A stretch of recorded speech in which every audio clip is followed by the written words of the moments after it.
আমন্ত্রণ সবাইকে কেমন বাংলাদেশ চাই অনুষ্ঠানের সঙ্গে আছে আমি সৈয়দ আশিক রহমান। অনুষ্ঠানটি সরাসরি সম্প্রচার হচ্ছে বেঙ্গল সিমেন্টের সৌজন্যে। দর্শক, রাশিয়া, চীন, ভিয়েতনাম, মিয়ানমার সহ 9টি দেশের বিরোধিতা আর প্রতিবেশী ভারত, নেপাল, শ্রীলঙ্কা, জাপান সহ 31টি দেশের ভোট প্রদানে বিরত থাকার মধ্যেই 132টি দেশের সমর্থন নিয়ে গত 18 নভেম্বর চতুর্থবারের মতো জাতিসংঘের সাধারণ পরিষদের তৃতীয় কমিটিতে রোহিঙ্গা ইস্যুতে আরেকটি রেজুলেশন গৃহীত হয়েছে। ভোটাভুটিতে বন্ধুপ্রতিম উন্নয়ন সহযোগিতার সম্পর্কে এগিয়ে থাকা দেশগুলোর ভূমিকা নিয়ে আবারও প্রশ্ন উঠেছে। মানবতার খাতিরে 10 লাখের বেশি রোহিঙ্গাকে আশ্রয় দিয়ে আইন শৃঙ্খলা পরিস্থিতি, মাদকের অতিঝুঁকি, পরিবেশের অবনতি এবং আর্থিক সহ বহুমুখী সংকটে পড়েছে বাংলাদেশ। একাধিকবার প্রত্যাবাসনের উদ্যোগ নিয়েও মিয়ানমারের ছলচাতুরি, অসহযোগিতা আর রোহিঙ্গাদের অনিচ্ছায় তা ব্যর্থ হয়েছে। এতে প্রশ্ন উঠেছে দেশের সংশ্লিষ্ট দূরদর্শিতা দূরদর্শিতা এবং সক্ষমতা নিয়েও। এদিকে 1 লাখ রোহিঙ্গার জন্য ভাষাঞ্চলে আধুনিক সুবিধা সম্বলিত আবাসন ব্যবস্থা গড়ে তোলা হলেও অভিযোগ উঠেছে এনজিওর অতিরিক্ত খবরদারির কারণে স্থানান্তর প্রক্রিয়া আটকে আছে। দিন যত গড়াচ্ছে রোহিঙ্গা সংকট যেন ততই স্থায়ী রূপ নিচ্ছে। সংকটের সমাধানে যতটা তৎপরতা প্রয়োজন তারা অনেকটাই অনুপস্থিত বলে মনে করছেন বিশেষজ্ঞরা। অন্যদিকে করোনা সংকট যত ঘনীভূত হচ্ছে ততই কমছে রোহিঙ্গাদের জন্য দাতা সংস্থাগুলোর আর্থিক অনুদান। এনজিওর ব্যুরোর তথ্য অনুযায়ী 2017-18 এবং 2019-20 অর্থ বছরে রোহিঙ্গাদের জন্য অনুদান এসেছিল যথাক্রমে 1314 কোটি টাকা ও 1212 কোটি টাকা, অথচ সর্বশেষ 2020-21 অর্থ বছরের অক্টোবর পর্যন্ত অনুদান এসেছে মাত্র 110 কোটি টাকা। সম্ভাব্য সংকটকে আরেক ধাপ এগিয়ে দিয়েছে খোদ জাতিসংঘ। সংস্থাটি জানিয়েছে তারা এখন আর অনুদান নয়, পরিবর্তে অর্থ দেবে ঋণ হিসেবে। এমন প্রেক্ষাপটে দর্শক, আজ আমাদের আলোচনার বিষয় রোহিঙ্গা সংকটের স্থায়ী সমাধান চাই। আর এই বিষয়ে আলোচনার জন্য আজ আমাদের সঙ্গে আছেন সাবেক পররাষ্ট্র সচিব ও রাষ্ট্রদূত ওয়ালিউর রহমান, সাবেক পররাষ্ট্র সচিব ও রাষ্ট্রদূত শমশের মমিন চৌধুরী, আন্তর্জাতিক সম্পর্ক বিশ্লেষক ডক্টর শাহাব এনাম খান, জাতিসংঘের সাবেক অভিবাসন বিশেষজ্ঞ আসিফ মুনির, মানবাধিকার কর্মী, আইন ও সালিশ কেন্দ্রের মহাসচিব নূর খান লিটন এবং সিনিয়র সাংবাদিক জুলফিকার আলী মানিক। দর্শক, অনুষ্ঠানে মতামত জানাতে অথবা প্রশ্ন করতে ফোন করুন স্ক্রলে দেখানো নম্বরে, লিখুন ফেসবুকে। জানিয়ে রাখছি অনুষ্ঠানটি সরাসরি সম্প্রচার হচ্ছে ফেসবুক এবং ইউটিউবেও। আমরা মূল আলোচনায় যাব, তবে তার আগে রোহিঙ্গা সংকট নিয়ে পত্রিকার প্রকাশিত কয়েকটি শিরোনাম দেখে নেব।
আমরা প্রতিবেদনটি দেখলাম, এবার যাচ্ছে মূল আলোচনায়। জনাব নূর খান লিটন, গত 18 নভেম্বর জাতিসংঘের সাধারণ পরিষদে 132 দেশের সমর্থন নিয়ে রোহিঙ্গা ইস্যুতে একটি রেজুলেশন গৃহীত হয়েছে, কিন্তু ভোটাভুটিতে বন্ধুপ্রতিম উন্নয়ন সহযোগী দেশগুলোর ভূমিকাকে আপনি কিভাবে দেখছেন? দেখেন, দুর্ভাগ্যজনক হচ্ছে শুরু থেকেই এই সংকটের শুরু থেকেই কিন্তু আমাদের বন্ধুপ্রতিম যে দেশগুলো যারা আমাদের উন্নয়নের সাথেও যুক্ত, তাদের অনেকেরই বিরোধিতা এবং নিষ্ক্রিয়তা আমরা লক্ষ্য করছি। এক্ষেত্রে বিশেষ করে ভারতের ভূমিকাটা আমরা আশা করছিলাম যে অন্ততপক্ষে এই রোহিঙ্গার যে সংকট, এই সংকট সমাধানে আমাদের পাশে দাঁড়াবে। কিন্তু দুর্ভাগ্য হচ্ছে যে ভারত কিন্তু আমাদের পাশে দাঁড়াচ্ছে না, নিষ্ক্রিয়ভাবে অবস্থান করছে, পক্ষে বিপক্ষে না অবস্থান নেওয়ার মতো একটা অবস্থায় তারা এসছে। আরও একটি বিষয় লক্ষণীয়, সেটা হচ্ছে শ্রীলঙ্কা, নেপাল, জাপান এরাও কিন্তু এক ধরনের ভোটদান থেকে বিরত থাকছে। ফলে যে জটিলতা সেটি কিন্তু থেকেই যাচ্ছে এখন পর্যন্ত যে অবস্থা। এবং এই ক্ষেত্রে যে বিষয়টি সর্বোচ্চ গুরুত্ব দেওয়া দরকার আমাদের, সেটা হচ্ছে কূটনৈতিকভাবে আরও বেশি আমাদেরকে তৎপর হতে হবে, যাতে এই বন্ধুপ্রতিম দেশ, বিশেষ করে ভারতের ক্ষেত্রে যদি আমি বলি, আমাদের যা দেওয়ার, আমাদের প্রধানমন্ত্রী যে কথাটা আরও 1-1.5 বছর আগে বলেছেন যে আমাদের পক্ষ থেকে যা দেওয়ার সর্বোচ্চটুকু আমরা ভারতকে দিয়েছি। কিন্তু দুর্ভাগ্যজনক হচ্ছে যে ভারত আমাদের সেই অবদানকে যে এক ধরনের সম্মান দেখাবে বা সেটাকে স্মরণ রেখে যে কিছু ভূমিকা নেবে, সেটি কিন্তু এই ক্ষেত্রে একেবারে অনুপস্থিত। এটার একটা কারণ হচ্ছে মায়ানমারের যে অংশটিতে রোহিঙ্গারা বসবাস করত, সেই এলাকাটিতে যে বাণিজ্যের একটা ব্যাপার রয়েছে, সেইটার সাথে ভারত যেমন যুক্ত, ঠিক তেমনি চীনও যুক্ত। আর শুরু থেকেই আমরা এই বিষয়টাকে সমাধানের ক্ষেত্রে মানে দ্বিপাক্ষীয় বিষয়টাকে গুরুত্ব দিচ্ছিলাম। যে জায়গাটিতেও আমাদের একটা বড় ধরনের এটা দুর্বলতা বলি বা ভুল বলি, সেটা হয়েছে। এখন যে জায়গাটিতে আমাদের সবচেয়ে বেশি গুরুত্ব দিতে হবে সেটা হচ্ছে যে কোনোভাবেই হোক সম্মানজনকভাবে নিরাপদ প্রত্যাবর্তনটা জরুরি, এবং সেজন্য বাংলাদেশকে আরও বেশি কার্যকরী ভূমিকা গ্রহণ করতে হবে এবং আমাদের যারা বন্ধুপ্রতিম আশেপাশের দেশ আছে তাদের সমর্থনকে আমাদের দিকে আনতেই হবে, এবং সেই আনার ক্ষেত্রে আমাদেরকে আরও বেশি তৎপর হতে হবে। ধন্যবাদ আপনার কাছে। আমি আমার আসবো জনাব শাহাব এনাম খান। সংকট নিরসনে কোন পথে হাঁটছে বাংলাদেশের কূটনীতি, কূটনৈতিক তৎপরতা কতটা সন্তোষজনক? আপনার বিশ্লেষণ শুনতে চাই। চীন সহ বিভিন্ন দেশ আশ্বাস দিচ্ছে, কিন্তু বাস্তবে কেন ভিন্ন ভূমিকায় তারা অবতীর্ণ হচ্ছে? আমি আসলে শুনছিলাম নূর ভাইয়ের কথা। আমার মনে হয় উনি অনেকগুলি ইম্পর্টেন্ট বিষয় নিয়ে এসছে। তবে আমাকে যদি একটু 2 মিনিট সময় দেন তাহলে আমি পুরোটা বলতে পারি কি কারণে আমাদের এখন বটলনেকগুলি হচ্ছে। প্রথম কথা, যদি আপনি রেজলিউশনটা দেখেন, রেজলিউশনটার মধ্যে কিন্তু একটা জায়গায় উল্লেখ করা হয়েছে যে মায়ানমারে কিন্তু কিছু পজিটিভ ডেভেলপমেন্ট হয়েছে, অর্থাৎ রাখাইন অঞ্চলে কিন্তু কিছুটা পজিটিভ ডিরেকশন দেখা যাচ্ছে এই মুহূর্তে। এটার একটা বড় কারণ হলো যে বার্মান যারা আছে, বার্মান বুদ্ধিস্ট যারা আছে কিংবা রোহিঙ্গা রাখাইন বুদ্ধিস্ট যারা আছে, তাদের মধ্যে কিন্তু এক ধরনের নতুন সেন্টিমেন্ট তৈরি হচ্ছে যে রোহিঙ্গারা আজ হোক কাল হোক ফেরত আসবে। এটা হলো 1 নম্বর। 2 নম্বর হলো যে আপনি যদি দেখেন যে বর্তমানে যে ইলেকশনটা হয়ে গেল, এই ইলেকশনের পরবর্তীতে কিন্তু একটা বড় ধরনের চিন্তা ভাবনা তৈরি হওয়ার পথে। এই কারণে যে আইসিজেতে যে রুলিংসটা আছে, এই রুলিংস এর যে 4টা ডাইরেক্টিভস আছে, এই ডাইরেক্টিভস গুলি কিন্তু ইমপ্লিমেন্ট করার জন্য এখন মায়ানমার সরকার বাধ্য। কিন্তু মুশকিলটা থাকে হলো, যদি আপনি মায়ানমারের কনস্টিটিউশনটা দেখেন, কনস্টিটিউশনে কিন্তু চ্যাপ্টার 357D তে বলা আছে যে president will be the appointed with the affairs of the union such as political, administrative, economic and military। যে কারণে সুকির কিন্তু এই মুহূর্তে আর প্রেসিডেন্ট হওয়ার কোনো সম্ভাবনা নাই, কারণ তার কোনো মিলিটারি ব্যাকগ্রাউন্ড নাই। দ্বিতীয়ত, আপনি যদি চ্যাপ্টার 41096 দেখেন, সেখানেও কিন্তু 110টা সিট মিলিটারি। ফলে এখন মিলিটারিকে অনেক বেশি অ্যাকাউন্টেবিলিটির মধ্যে নিয়ে আসার জন্য আইসিজে প্রেস করবে, ইন্টারন্যাশনাল কমিউনিটি প্রেস করবে। সেটা কিন্তু এই ইলেকশনের পরে মিলিটারির জন্য একটা বড় কনসার্ন হয়ে দাঁড়িয়েছে। ভারত কেন আমাদের সাথে নেই? ভারত, কারণ ভারতের নিজস্ব জাতীয় স্বার্থ আছে। তবে ভারতকে দেখার আগে যে জিনিসটা দেখা দরকার, যে বাংলাদেশের এনগেজমেন্ট আসিয়ানের সাথে। আসিয়ান কিন্তু major partner of Shanghai cooperation organization. সেইখানে যদি দেখেন একটা ডিভিশন তৈরি হয়ে গেছে, যে ক্যাম্বোডিয়া, লাও, মায়ানমার, ফিলিপিন, ভিয়েতনাম কিন্তু না বলেছে, অর্থাৎ এই রেজলিউশন এগেইনস্টে। আবার যদি দেখেন অ্যাবস্টেইন, সেখানে কিন্তু সিঙ্গাপুর, থাইল্যান্ডের জন্য কিন্তু মায়ানমার একটা বড় ইস্যু। আবার যদি ইয়েস দেখেন যারা পক্ষে বলেছে তার মধ্যে কিন্তু ব্রুনাই, মালয়েশিয়া, ইন্দোনেশিয়া। কারণ আপনি দেখতে পাচ্ছেন যে আসিয়ানে যে বাংলাদেশের একটা ভূমিকা তৈরি আস্তে আস্তে হচ্ছে, সেটার কিন্তু একটা রিফ্লেকশন তৈরি হচ্ছে। আসিয়ান 3-তে যদি দেখেন সেখানে দেখবেন যে জাপান অ্যাবস্টেইন থাকলে চীন স্বাভাবিকভাবেই না, কিন্তু কোরিয়ার কাছ থেকে কিন্তু আমরা পজিটিভ একটা অ্যাটমসফিয়ার পেয়েছি, পজিটিভ জেস্টার পেয়েছি। আসিয়ান 6-এ যদি আপনি যান সেখানে দেখবেন ভারত অবভিয়াসলি অ্যাবস্টেইন করেছে, কিন্তু কেউ না করেনি পক্ষে। ফলে বাংলাদেশের কিন্তু একটা নতুন অ্যাটমসফিয়ার তৈরি হয়েছে, যেখানে আসিয়ানের সাথে যে পার্টনার অর্গানাইজেশন গুলি আছে তারা কিন্তু এখন অনেক। জি, সংযোগটি দিচ্ছেন। নেটওয়ার্কে একটু সমস্যা হচ্ছে, আপনার কাছে আমি পরে আবার আসবো। জনাব শামসের মমিন চৌধুরী, প্রায় 4 বছর হতে চলছে অথচ রোহিঙ্গা সংকট যেন ঠিক এক জায়গাতেই আটকে আছে। কেন কাঙ্ক্ষিত অগ্রগতি মিলছে না? মূল চ্যালেঞ্জগুলো আসলে কি? ধন্যবাদ আপনাকে। আমি পূর্ববর্তী বক্তাদের কথা শুনলাম। প্রথম যে বক্তা উনি বললেন যে ভারতের কারণে এটা হচ্ছে না, এখানে আমি সবিনয় ভিন্নমত পোষণ করছি। কারণ এখানে ভারত চাইতে অনেক বড় ভূমিকা রাখার কথা চীনের। চীনের সঙ্গে মিয়ানমারের যে সম্পর্ক, চীনের যে ধরনের কিছুটা আধিপত্য বলবো আমি রয়েছে মিয়ানমারের উপরে, ভারতের সেই ধরনের আধিপত্য বা সেই ধরনের প্রভাব মিয়ানমার সরকারের উপরে নেই। ভারত চীনের সাথে প্রতিযোগিতামূলক একটি অবস্থানে আছে মিয়ানমারের প্রভাব বিস্তার করার জন্য, কিন্তু চীনের প্রভাব অনেক বেশি। এবং চীন যদি আন্তরিকভাবে এই বিষয়ে আগ্রহী হতো বা থাকে, তাহলে কিন্তু বিষয়টা আশা করি অনেক দূর এগিয়ে যেত। সর্বশেষ জাতিসংঘের রেজুলেশন 18 নভেম্বরে যেটা কথা আপনি বলছেন সেটা আমি দেখছিলাম, এখানে কিছুটা হলো মিশ্রণ ফলাফল আমি বলবো। ইতিবাচক দিক হলো যে আসিয়ানের মধ্যে বিভাজন হয়েছে, গুরুত্বপূর্ণ দুটি সদস্য রাষ্ট্র আসিয়ান, ইন্দোনেশিয়া, মালয়েশিয়া এবং ব্রুনাইও। তিনাটা কিন্তু আবার কাকতালীয় ভাবে মুসলমান সংখ্যাগরিষ্ঠ রাষ্ট্র। তারা এই রেজলিউশনকে কো স্পন্সর, শুধু সমর্থন দেয়নি, কো স্পন্সর করেছে, অর্থাৎ তারা রেজলিউশনের সঙ্গে সরাসরি ভাবে জড়িত। কিন্তু যে শক্তি, যে রাষ্ট্র এখানে মূল ভূমিকা রাখতে পারত সেটা হচ্ছে চীন। চীন কিন্তু এটা নাকচ করেছে। আপনি 132 জন সদস্য এটা সমর্থন করেছে, সংখ্যা শুনলে খুব ভালো লাগে। তার মধ্যে যদি কস্টারিকা হয়, তার মধ্যে যদি বারবেডোস হয়, জামাইকা হয় বা ভানুয়াটু হয়, তাতে আমাদের কি আসবে? কিছু আসে যায় না। এখানে চীন ভারত কি অবস্থানটা নিল সেটা কিন্তু গুরুত্বপূর্ণ। সংখ্যায় কি দিয়ে কিন্তু গুরুত্বপূর্ণ আপনি পাবেন না, আপনার কোয়ালিটেটিভ ডিফারেন্সটা এখানে। তো আমি মনে করি যে চীনকে আমরা নাড়াতে পারি। চীন যে অবস্থানে ছিল 4 বছর আগে সেখানেই রয়েছে।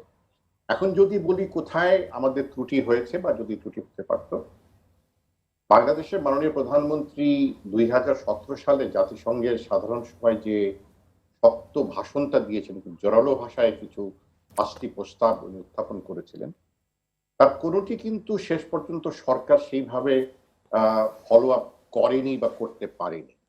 একটা বড়, আমি যেটা শুরু থেকে বলে এসেছি, জানি না আমার বন্ধু এবং সহকর্মী ওয়ালিউর রহমান সাহেব রাজি হবেন কিনা, যে তড়িঘড়ি করে চীনের সাথে সেই কথিত একটি সমঝোতা স্মারক বা চীনকে কেন্দ্র করে বা চীনের কারণে, চীনের উদ্যোগে মিয়ানমারের সাথে যে আমরা তড়িঘড়ি করে একটা দলিল স্বাক্ষর করলাম, সেটার কতটুকু প্রয়োজনীয়তা ছিল বলে আমার মনে হয় বড় প্রশ্ন তখনও ছিল, এখনো রয়েছে।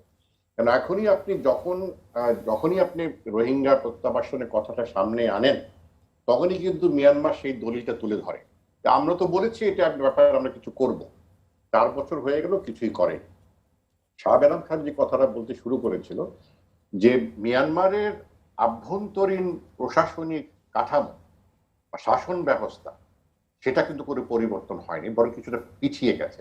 অং সান সুচি প্রেসিডেন্ট হওয়ার সম্ভাবনা নেই। উনি প্রেসিডেন্ট হলেও উনি যে রোহিঙ্গা প্রত্যাবাসনের বিষয়ে কোনো একটা ভূমিকা রাখতেন, ইতিবাচক ভূমিকা রাখতেন, সেটা আশা করাটা আমাদের জন্য খুবই ভুল হবে। কারণ রোহিঙ্গা প্রতি যে বিদ্বেষ, এটা কিন্তু মিয়ানমার শুধু সরকারের নয় বা সামরিক বাহিনীর নয়, এটা মিয়ানমার সমাজের একটা বিষয়।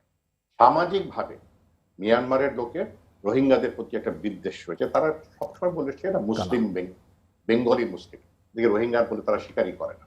সেখানে কোনো পরিবর্তন কিন্তু আসেনি, এবং রোহিঙ্গাকে ওদের থেকে জোরপূর্বক ওখান থেকে বিতাড়িত করার ক্ষেত্রে মিয়ানমার সামরিক বাহিনী যে ভূমিকা রেখেছে, সরকার যে ভূমিকা রেখেছে, তার সেই কারণে কিন্তু মিয়ানমার সামরিক বাহিনীর এবং অং সান সুচির দলের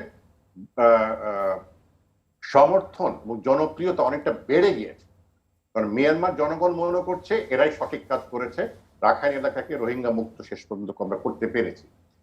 যখন যে প্রক্রিয়ায় তাদেরকে এবার বিতাড়িত করা হয়েছে ওখান থেকে, এই প্রক্রিয়াতে আমরা মনে করে নিতে পারি না যে তাদেরকে আবার কোনোদিন ফেরত নিবে, তাদেরকে চিরতর যাতে ফেরত না আসতে হয় সেই জিনিসটা মাথায় রেখে তাদেরকে এবার জোরপূর্বক ভাবে ওখান থেকে সরানো হয়েছে। হ্যাঁ, রাখাইন অঞ্চলে বলেন, আরাকান অঞ্চলে বলেন, কিছুটা আভ্যন্তরীণ পরিবর্তন এসছে। তবে এই প্রত্যাবাসন মানে এই নয় যে তারা বাংলাদেশের শরণার্থী শিবির থেকে মিয়ানমারে গিয়ে আরেক শরণার্থী শিবিরে তারা বাস করবে। বিষয়টা হচ্ছে তারা মিয়ানমারে ফেরত গিয়ে স্বাভাবিক জীবন যাপন করতে পারবে, জীবন জীবিকায় তারা লিপ্ত হতে পারবে, সেইটার কোনো আশ্বাস এখনো পাচ্ছে না, কোনো নিরাপত্তারই আশ্বাস পাচ্ছে না। আপনি যদি একজন রোহিঙ্গা হতেন, আমি যদি একজন রোহিঙ্গা হতাম, আমি তো বর্তমান পরিস্থিতিতে সেখানে ফেরত যাওয়ার কথা ভাবতামই না, কারণ আমি জানি আমার জীবনের নিরাপত্তা নেই। সেখানে নির্বাচনের কারণে সরকারের পরিবর্তন হয় নাই, একই শাসন ব্যবস্থার ধারাবাহিকতা রয়েছে। তো আমি এই মুহূর্তে 132 জনের সমর্থন পাওয়া সত্ত্বেও এবং মালয়েশিয়া ইন্দোনেশিয়ার মতো গুরুত্বপূর্ণ আসিয়ান রাষ্ট্র এবার এই রেজলিউশন সরাসরি সম্পৃক্ত হওয়া সত্ত্বেও আমি এখনো আশাবাদী হতে পারছি না যে অচিরে এদের প্রত্যাবাসনের জন্য কোনো ধরনের। ধন্যবাদ। জনাব জুলফিকার মানিক, বিশ্লেষকরা বলছেন রোহিঙ্গারা দেশে আসার পর নানাবিধ অপরাধ কর্মে লিপ্ত হয়েছে এবং প্রত্যাবাসন যতই বিলম্ব হবে অপরাধ প্রবণতা বাড়ার পাশাপাশি আইন শৃঙ্খলার অবনতিও ঘটবে। আপনার বিশ্লেষণ শুনতে চাই এবং আমরা নিশ্চয়ই আপনার বিশ্লেষণ শুনবো, কিন্তু একটি বিরতির পর একটি বিরতি নিয়ে নিতে হচ্ছে। দর্শক, বেঙ্গল সিমেন্ট কেমন বাংলাদেশে অনুষ্ঠানে নিচ্ছে ছোট্ট একটি বিরতি, ফিরে আসছে অল্প সময়ের মধ্যেই, সাথেই থাকুন।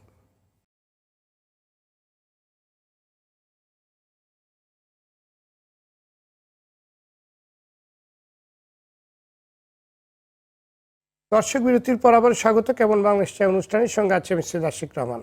আলোচনার বিষয় রোহিঙ্গা সংকটের স্থায়ী সমাধান চাই। অনুষ্ঠানটি সম্প্রচার হচ্ছে বেঙ্গল সিমেন্টের সৌজন্যে। ফিরছে আলোচনায় জুলফিকার মানিক। বিশ্লেষকরা বলছেন রোহিঙ্গারা দেশে আসার পর নানাবিধ অপরাধ কর্মে লিপ্ত হয়েছে এবং প্রত্যাবাসন যতই বিলম্ব হবে অপরাধ প্রবণতা বাড়ার পাশাপাশি আইন শৃঙ্খলার অবনতিও ঘটবে। বিরতির পূর্বে এইটারই বিশ্লেষণ আপনার কাছে জানতে চেয়েছিলাম, আপনি যে বিশ্লেষণটা। ওকে, ধন্যবাদ। আমার মনে হয় যে আমরা যদি একটু পেছনের দিকে দেখি যে আমাদের এখানে রোহিঙ্গাদের অবস্থান তো আজকে না হয় এটা প্রায় 12, 13, 14 আনঅফিশিয়ালি কোনো অর্গানাইজেশন বলছেন যে প্রায় 14-14.5 লাখের মতো, বাট অফিসিয়ালি এটা 11,20,000-এর মতো। কিন্তু রোহিঙ্গা তো আমাদের এখানে আরো বহু বছর ধরে আছে। দুইটা অনেক পুরনো যেটা রেজিস্টার্ড রেফিউজি ক্যাম্প ছাড়াও এখানে প্রায় 5 লাখ আনরেজিস্টার্ড রোহিঙ্গা কিন্তু গত প্রায় 15, 16, 17, 20 বছর ধরে আছে। তো রোহিঙ্গাদের এখন যেটা আইন শৃঙ্খলা পরিস্থিতি নিয়ে আলোচনা হচ্ছে বা একটা উদ্বেগ আসছে যে এটার একটা অবনতি অথবা সামনে আরো হতে পারে, মানে আমি যেটা মনে করি যে আমরা যদি পেছনের ব্যাকগ্রাউন্ডটা দেখি, আমাদের দেশে কিন্তু এই রোহিঙ্গাদের, মানে আমি ঠিক অর্ডিনারি রোহিঙ্গা পপুলেশনের কথা বলছি না, আমি বলছি তাদের যে সংগঠিত কিছু রেবেল গ্রুপ আছে তাদের সাথে কিন্তু আমাদের এই দেশের বেশ কিছু আমি বলবো যে উগ্রবাদী সংগঠন, স্পেশালি আপনার ধর্মভিত্তিক বা ইসলাম ভিত্তিক উগ্রবাদী সংগঠনের কিন্তু অনেক পুরনো যোগাযোগ। এবং রোহিঙ্গাদের কিন্তু এই যে আমাদের ল অ্যান্ড অর্ডার সিচুয়েশন নিয়ে যে উদ্বেগটা রোহিঙ্গাদের কেন্দ্র করে, এটা অনেক পুরনো।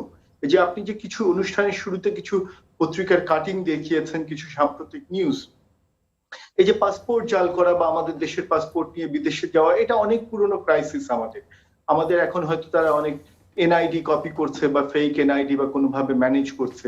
কিন্তু আমি একটা জিনিস একটু স্মরণ করাতে চাই যে আমাদের এখানে যে একসময় জঙ্গিবাদের যে একটা খুবই উদ্বেগজনক উত্থান আমরা গত দশকে যেটা দেখেছিলাম, তখন আমরা জেএমবি যেই সংগঠনটাকে পরে নিষিদ্ধ করা হয়েছে, জেএমবির যে আপনার এক্সপ্লোসিভ এক্সপার্ট ছিল, বোমা মিজান নামে যে পরিচিত ছিল, এটা আমাদেরই ল এনফোর্সিং এজেন্সির সোর্স গুলো থেকেই আমরা তখন, আমার মনে আছে 2005 সালে আমি নিজে তখন ডেইলি স্টারে নিউজ করেছিলাম যে বোমা মিজান কিন্তু এক্সপ্লোসিভ বোম বানানো শিখেছিল আমাদের এই যে রোহিঙ্গার যারা আপনার এক্সপ্লোসিভ এক্সপার্ট ছিল তাদের কাছে। ফলে এই রিলেশন গুলি অনেক পুরনো, এবং এটা যে একেবারে গত 1-1.5 দশকের রিলেশন তা না।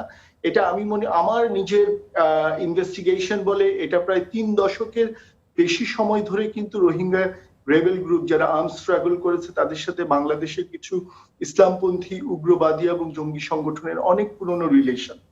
এবং আপনি দেখেন যে এই যে এখন ক্যাম্প কেন্দ্রিক বা রোহিঙ্গা শরণার্থীদের কেন্দ্রিক যে ল অ্যান্ড অর্ডার একটা ডেটোরিয়েট হচ্ছে, এটার উদ্বেগটা আমি মনে করি যে এটা উদ্বেগ সামনে আরো বাড়াবে আসলে।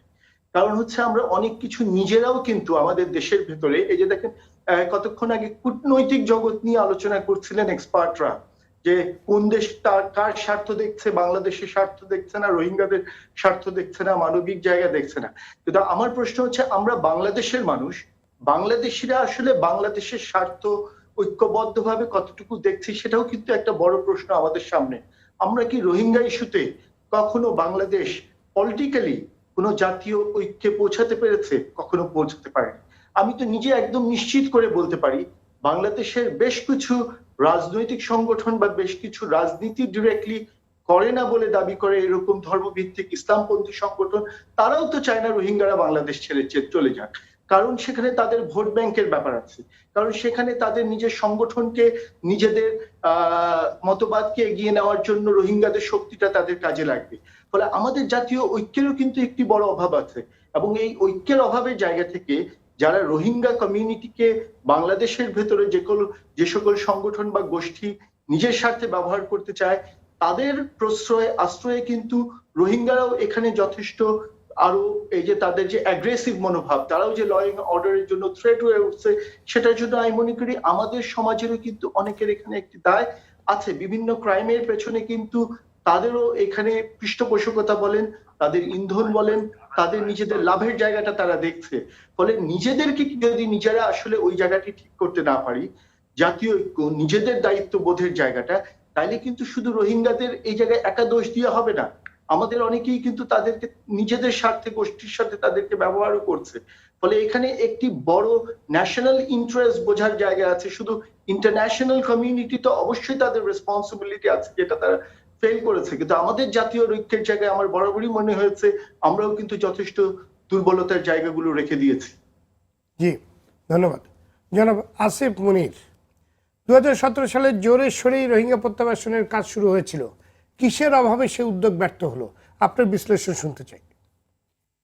ধন্যবাদ। যেটা কিছুটা আগের আলোচকরাও কিছুটা বলছিলেন, যেটা বিশেষ করে শামসুর মুবিন স্যার বলছিলেন যে দ্বিপাক্ষিক যে প্রক্রিয়াটি শুরু হয়েছে, বিশেষ করে 2017-তে একটা খুব প্রাইম টাইম ছিল। কারণ তখন যদিও সমস্যাটি অনেক আগে থেকে, কিন্তু 2017-তে এত বড় সংখ্যায় যখন তারা এসেছেন বাংলাদেশে, এবং মিডিয়ার প্রচার, আন্তর্জাতিকভাবে আলোচনা, জাতিসংঘে আলোচনা, অনেক হাই প্রোফাইলে চলে এসছে হঠাৎ করেই।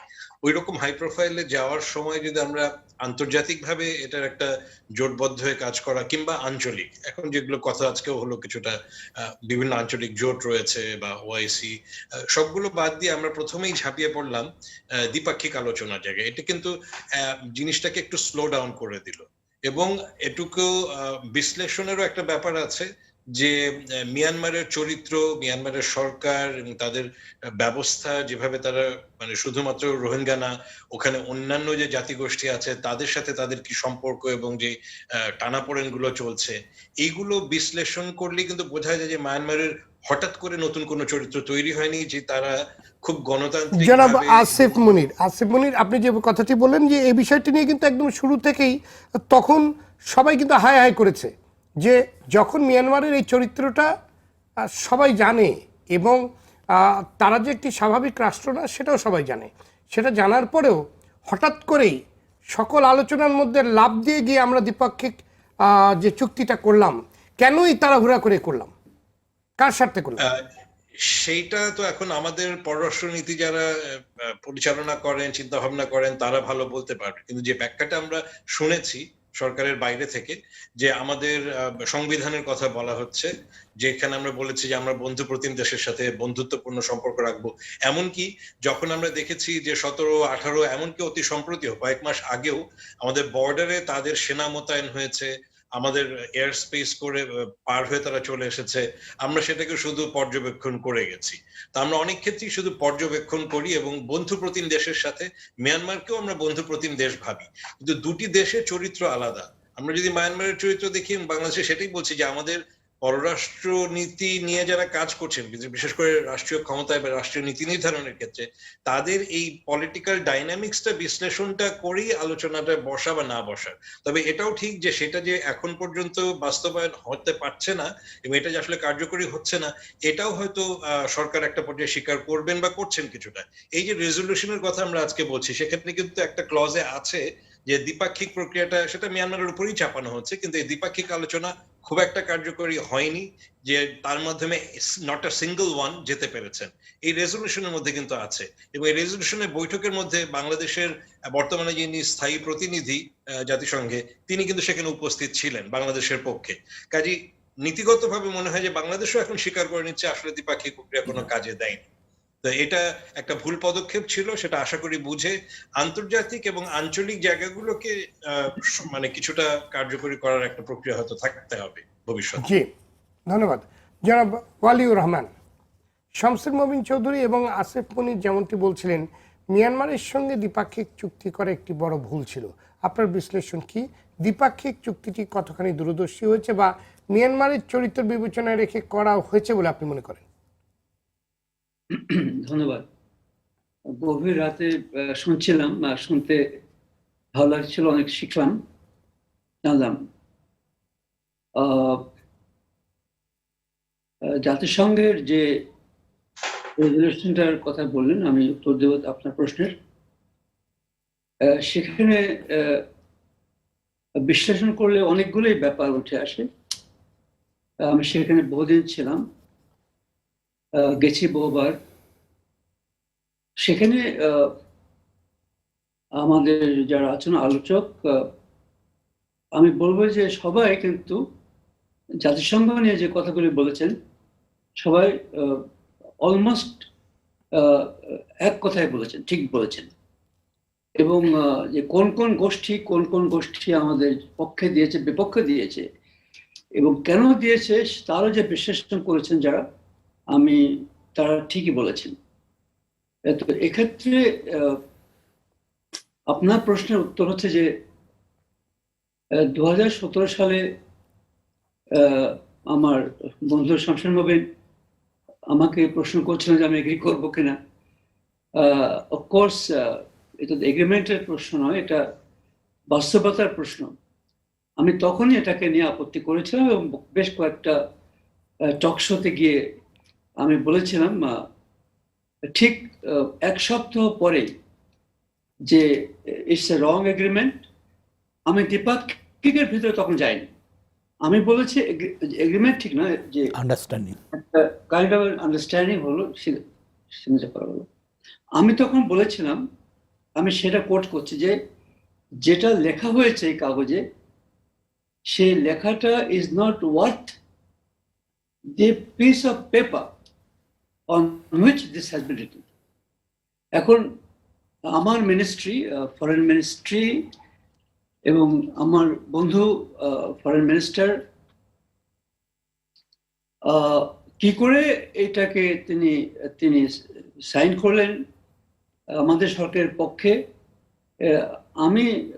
আমার অনেক প্রশ্ন এখন আছে, সেই প্রশ্ন উত্তর আমি পাইনি। কেন করা হলো এটা, তড়িঘড়ি করে কেন করা হলো? তখন আমরা বায়োল্যাটারাল, ট্রাইল্যাটারাল জাতিসংঘের কথা আমরা ভাবছি না এতটা, যতটা এখন আমরা উইথ দি বেনিফিট অফ হাইন্ডসাইট আমরা অনেক কিছু ভাবছি। এবং এখানে যারা পার্টিসিপেট করছেন সবাই অনেক গুরুত্বপূর্ণ কথা বলেছেন।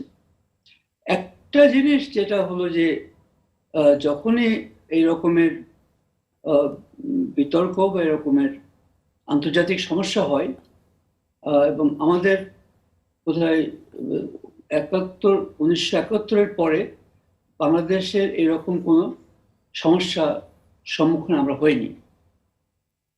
তো সেখানে যে পৃথিবীতে যদি আমরা দেখি, শুধু এশিয়া আফ্রিকা না, ইউরোপের কথা যদি বলি বিশেষ করে আমরা, যে ইউরোপে যতগুলি সংঘর্ষ হয়েছে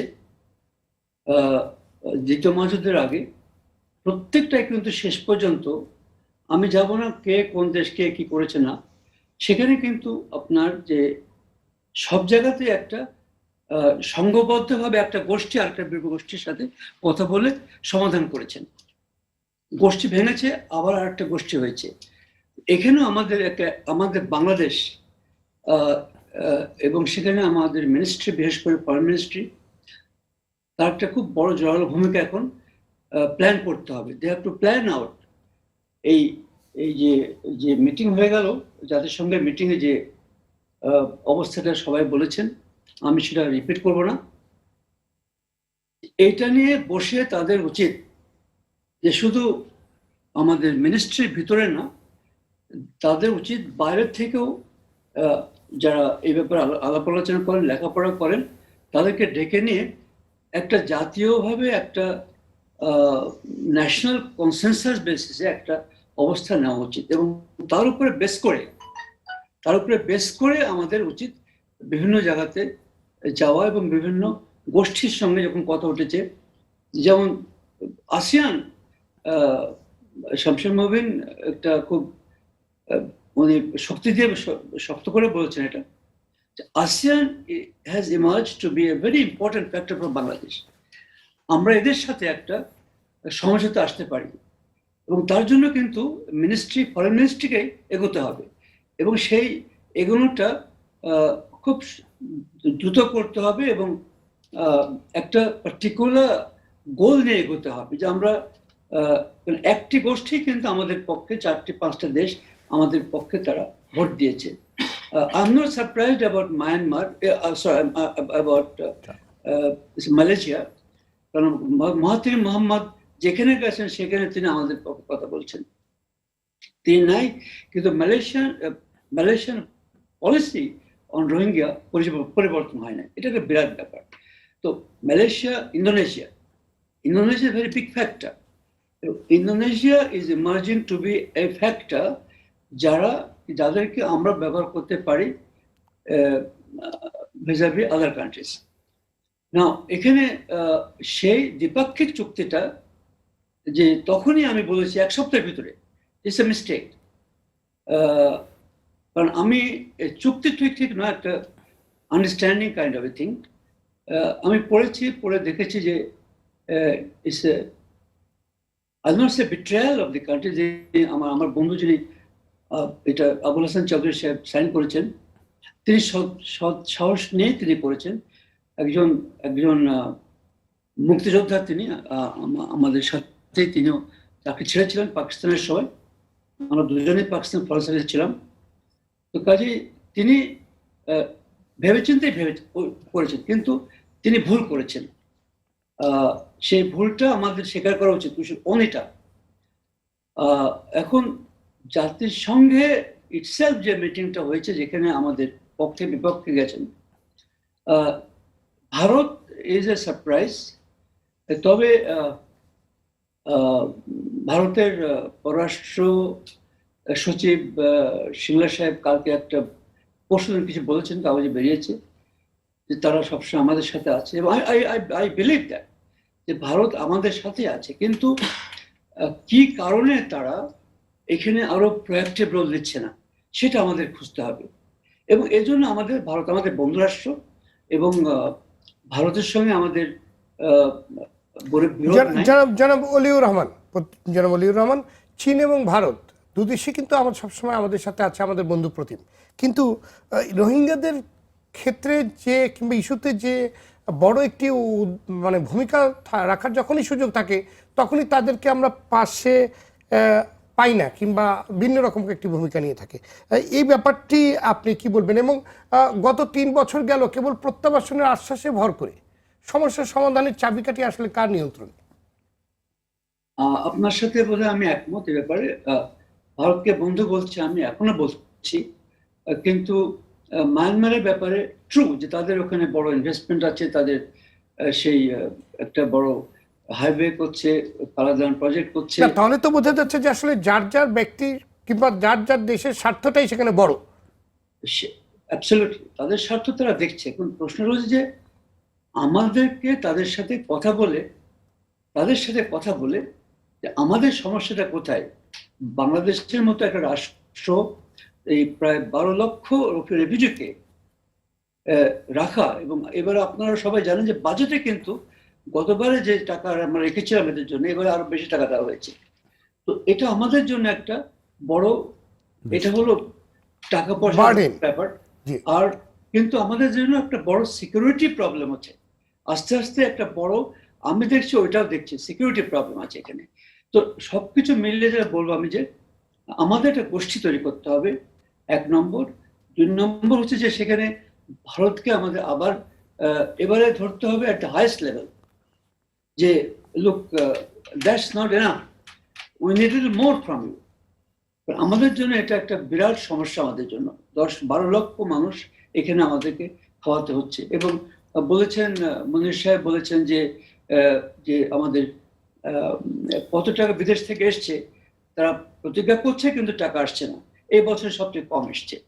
তো এইরকমই হবে, this will slowly taper off to nothing.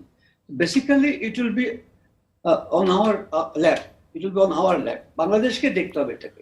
কাজেই আমাদের ডিপ্লোম্যাসিকে, আমি বলছি ডিপ্লোম্যাসিকে, দেখুন আমরা কিন্তু জাপানকে হারিয়েছিলাম সিকিউরিটি কাউন্সিলের ইলেকশনে, আমরা জাপানকে গোপন ভোটে সিটের ব্যালট হারিয়েছিলাম।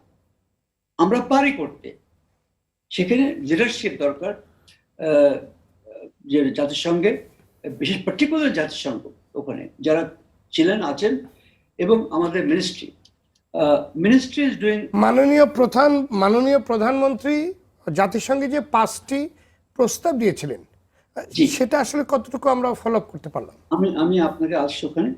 মাননীয় প্রধানমন্ত্রী তখন তিনি যেভাবে কথা বলেছেন, যে আশা নিয়ে কথা বলেছেন, কারণ আপনার মনে আছে বলে যখন মায়ানমার থেকে প্রথম ধাপে কিছু লোকজন রেফিউজি আসছিল, তখন আমাদের কিন্তু বর্ডার গার্ড ওরা ওটাকে বন্ধ করে দিয়েছিল, তারা আসাটা বন্ধ করে দিল।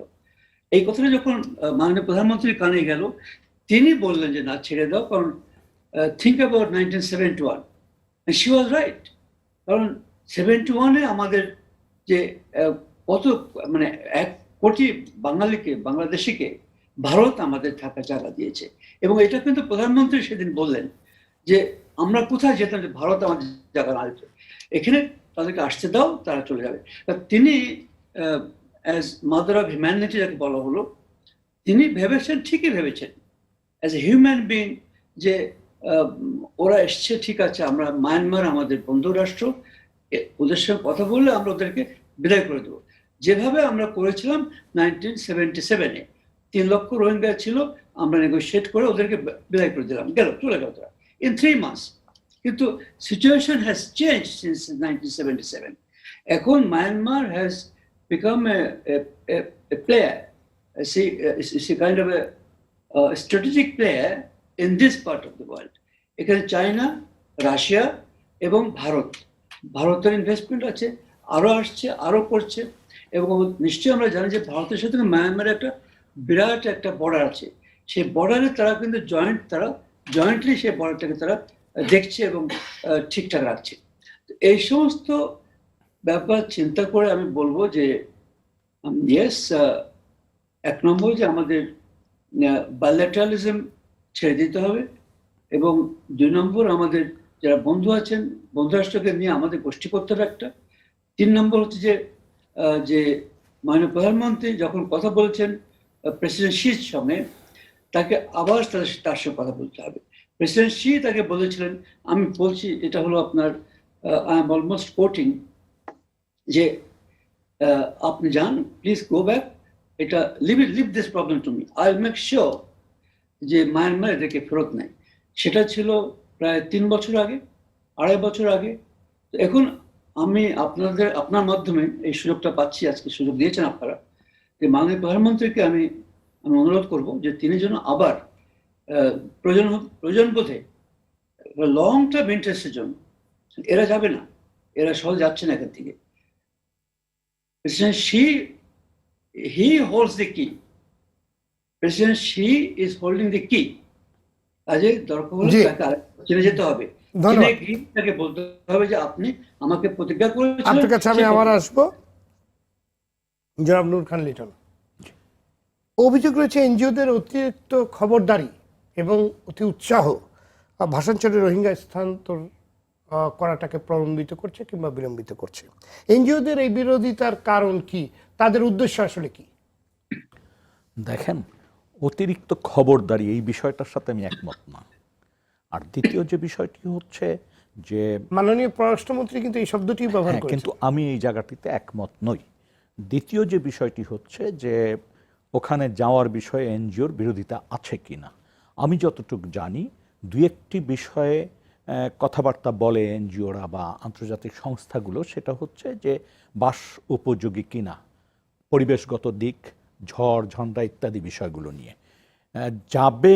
ওখানে যাওয়ার জন্য ধরেন এই মুহূর্তে যদি আমি 71 সালকে ভাবি, আমাকে যদি তখন বলা হতো যে বাংলাদেশ থেকে যে সমস্ত শরণার্থী এসছে তাদের একটা অংশকে আন্দামান যেতে হবে, তখন আমি যদি আমার অবস্থানটা কি হতো।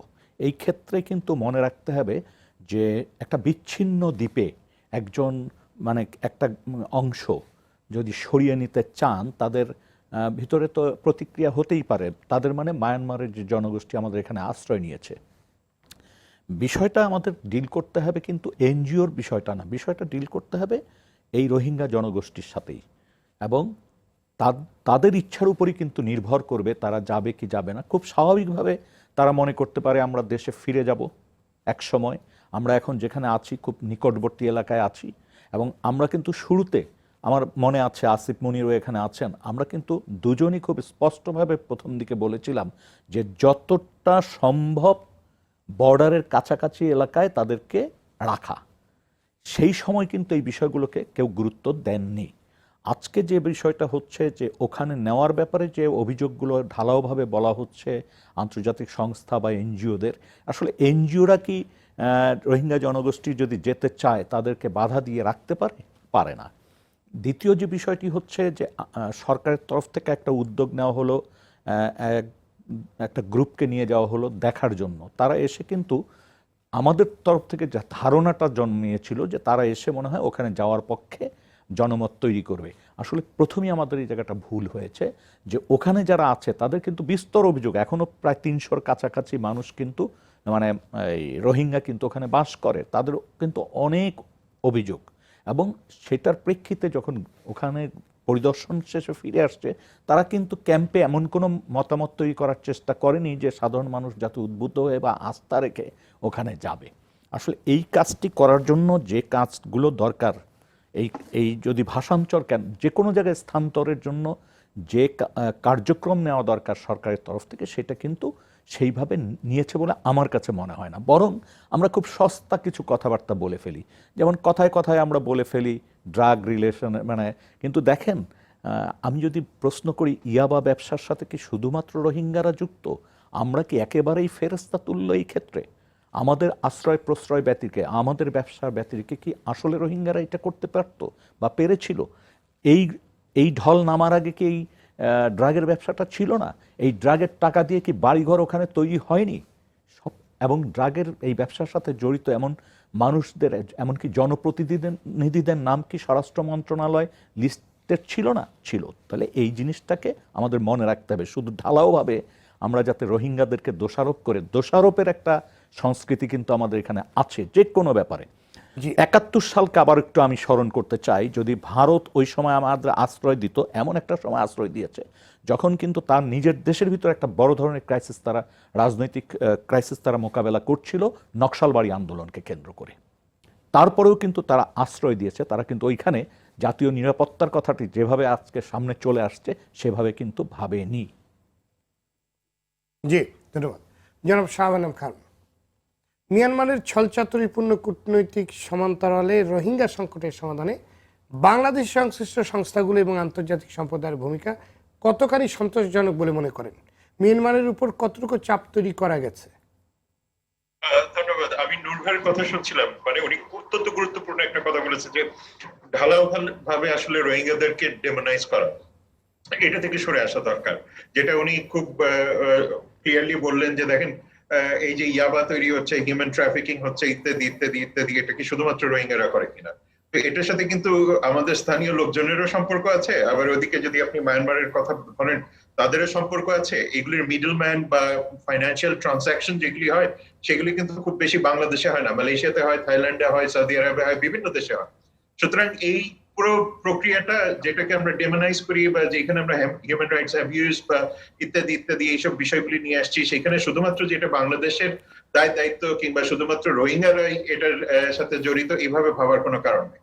দ্বিতীয় যে জিনিসটা হলো ইন্টারন্যাশনাল কমিউনিটি যেটা করা দরকার। ইন্টারন্যাশনাল কমিউনিটি অত্যন্ত ডিভাইসিভ, মানে সাংঘাতিক ভাবে পোলারাইজড। একটা হলো চীনপন্থী, মার্কিন যুক্তরাষ্ট্রপন্থী, বিভিন্ন পন্থী। সেই জায়গাতে আসলে বাংলাদেশ কতটুকু ম্যানুভার করবে এটা দেখার বিষয়। একটা গুরুত্বপূর্ণ বিষয় থাকে, সেটা হলো যে বাংলাদেশের সাথে তার যে সম্পর্কের কথা, যেটা ওয়ালি রহমান স্যার বললেন বা যেটা শামসুর মাবিন চৌধুরী স্যার বললেন আগে আর্লিয়ার, দেখেন প্রত্যেকের স্বার্থ থাকে এবং এই স্বার্থের অনুপাতেই কিন্তু তারা আন্তর্জাতিক সম্প্রদায়কে সহায়তা করে থাকেন। আজকে যেটা ইউনাইটেড নেশনস $1 বিলিয়ন কথা বলেছে, সেখানে 250-300 বিলিয়ন ডলারের মতো ম্যাক্সিমাম আসতে পারে, এবং সেটাও যে কনক্রিট ফর্মে আসবে সেটাও না। কিন্তু ফলে এইখানেও দেখা যাচ্ছে যে এক ধরনের চাপ, এক ধরনের বৈশ্বিক দোদুল্যমানতা কিন্তু রয়ে গেছে। এদিকে আরেকবার যদি আপনি দেখেন যে ইন্টারন্যাশনাল কমিউনিটি এই পোস্ট কোভিড সিচুয়েশনে যখন ইকোনমি রিসেশনে থাকবে, সেই ইকোনমিক রিসেশনে আজ থেকে 5 বছর পরের সাইমুলেশন যদি আপনি করেন, ইকোনমিক ফাইন্যান্সিয়াল সাইমুলেশন গুলি করেন, তাহলে তাদের পক্ষেই বা কতটুকু সহায়তা এই ক্ষেত্রে বাংলাদেশের পক্ষে বা বাংলাদেশকে দিয়ে রাখা সম্ভব, সেটাও কিন্তু বাংলাদেশ খুব ভালো করে এখন হারে হারে বুঝছে। ফলে আমাদেরকে যে জায়গাটাতে নতুন করে চিন্তা করতে হবে সেটা হলো যে আমরা কি ধরনের সেলফ সাস্টেইনিং মেকানিজমস গুলি তৈরি করতে পারবো। আর বাইল্যাটারাল নিয়ে যেটা কথা হচ্ছে, বা মাল্টিল্যাটারাল বা ট্রাইল্যাটারাল ইত্যাদি ইত্যাদি, সব অ্যারেঞ্জমেন্টই ঠিক আছে, যেটা আপনার স্টেট নর্মস বা আপনার ইন্টারন্যাশনাল লর মধ্যে যেগুলি প্রেসক্রাইব ফর্মুলা আছে সেগুলির মধ্যে বাংলাদেশ আছে। কিন্তু মুশকিলটা হলো যেটা প্রথমেই বলেছিলাম, যে মায়ানমারের যে কনস্টিটিউশন আছে সেখানেই তো কোনো স্পেস নাই। আর আপনি যদি দেখেন যে রাখাইনে যাদের ইনভলভমেন্ট গুলি আছে, আপনি যদি অ্যাবস্টেইন বা আমি যে কারণে বললাম ASEAN+3, ASEAN+6 এবং আসিয়ানের যারা রাষ্ট্র আছে তাদের মধ্যে কিন্তু একটা পোলারাইজেশন তৈরি হয়েছে। এখন বাংলাদেশকে এই জায়গাতে একটা ম্যানুভার করতে হবে। আর ইন্টারন্যাশনাল কমিউনিটি ছাড়াও একটা জায়গা আমরা বারবার ভুলে যাচ্ছি, যে বাংলাদেশের স্ট্র্যাটেজিক অটোনমি বলে একটা বিষয় আছে, সেটা হলো বে অফ বেঙ্গলকে কেন্দ্র করে। বে অফ বেঙ্গল ওপেন হবে, বিশ্বের অন্যান্য দেশগুলিও আসবে। ফলে আমাদেরকে এখানেও চিন্তা করতে হবে যে তাদেরকে যদি আমাদেরকে এখানে আনতে হয় বা তারা যদি আসতে চান এবং ফাইন্যান্সিয়াল বেনিফিট পেতে চান, সেই ক্ষেত্রে আমাদের নেগোসিয়েশনের পথগুলি তৈরি করতে হবে, এবং এই নেগোসিয়েশন গুলি কিন্তু লং টার্ম। সুতরাং কেউ সহজে এসে আপনার সাথে চ্যারিটি করবে না। যেমনটা আমাদের দুটা সাফল্য আছে, একটা বড় সফলতা হলো যে আপনার ম্যারিটাইম ডিলিমিটেশন মায়ানমারের সাথে এবং ভারতের সাথে কেউ কিন্তু আমাদের সাথে চ্যারিটি করেনি। আমাদেরকে ইন্টারন্যাশনাল লতে যেতে হয়েছে, ইন্টারন্যাশনাল ট্রাইব্যুনালে যেতে হয়েছে, তারপরে আমরা এটা পেয়েছি। সুতরাং এই জিনিসগুলি প্রকটভাবে আমাদের ন্যারেটিভে মনে রাখা দরকার, যে শুধুমাত্র এক কেন্দ্রিক বাংলাদেশ সরকারি করবে, বিশ্ব কমিউনিটি করবে, ইত্যাদি ইত্যাদি, এখান থেকে বেরিয়ে এসে একটা সামগ্রিক ন্যারেটিভস এর দিকে যাওয়া। অনেকে তো বলছে যে অনেকেই আপনার চ্যারিটি না করলেও আমরা ঠিক চ্যারিটি করছি, সেরকম একরকম আপনার ভূমিকা কিংবা ওরকম একটা জায়গায় আমরা আটকে আছি। এবং শাহবাজ আলম খান বিগত সময়ে অং সান সুচির দল ন্যাশনাল লিগ ফর ডেমোক্রেসির সমস্যার সমাধানে আন্তরিকতা দেখায়নি, বরং গণহত্যায় জড়িত সেনাবাহিনীর পক্ষে সাফাই গিয়েছেন। তার দল আবার ক্ষমতায় বসছে, প্রত্যাবাসন প্রক্রিয়ার কোনো প্রভাব কি পড়তে পারে? দেখেন, প্রথম কথা হলো যেটা প্রথমে বললাম, যে মানে অং সান সুকির অ্যাবসলিউটলি কিছু করার ক্ষমতা অন্ততপক্ষে এই ইলেকশনের পরে আর নেই। কেন? এই কারণে যে তার যে এজেন্ডা গুলি ছিল, একটা বড় এজেন্ডা ছিল কনস্টিটিউশনাল রিফর্ম করার, সেটা হয়নি। রাখাইনে ভোট হয়নি, শান স্টেট, চীন স্টেটে ভোট হয়নি। আপনি যদি দেখেন সেসব জায়গাতে বর্তমান ভায়োলেন্সের পরিধি সেটা অত্যন্ত বড় পরিসরে হচ্ছে। আবার তিনি যদি রাষ্ট্রপতি হন, যেটা আমি শামসুর মাবিন চৌধুরী স্যার বলেছিলেন, ওনার সাথে জাস্ট খালি একটু অ্যাড করছি, কনস্টিটিউশন প্রভিশন যেটা 47 এর মধ্যে আছে, ইভেন সে যদি রাষ্ট্রপ্রধানও হতেন, সেই ক্ষেত্রে National Defence and Security Council shall exercise the sovereign power in the name of president. সুতরাং সেইখানেও তার কিছু করার নেই। সুতরাং আমাদেরকে এখন চিন্তা করতে হবে যে অং সান শিগগিরই অবভিয়াসলি তার যে দল আছে, তার যে একটা অ্যাকসেপ্টেবিলিটি আছে, সেটাকে মাথায় রেখে আমাদের অনেক বেশি ডিপার এনগেজমেন্টের পথ চিন্তা করতে হবে বার্মিজ মিলিটারির সাথে। এবং বার্মিজ মিলিটারির যে যেটা প্রথমেই বললাম যে এখন আগের চেয়ে অনেক বেশি অ্যাকাউন্টেবিলিটির মধ্যে তারা পড়ে যাবে, কারণ ইলেকশন শেষ। ইলেকশনের আগ পর্যন্ত ইন্টারন্যাশনাল কমিউনিটি অনেক ক্ষেত্রেই তাদেরকে ছাড় দিয়েছে, বুঝেছে।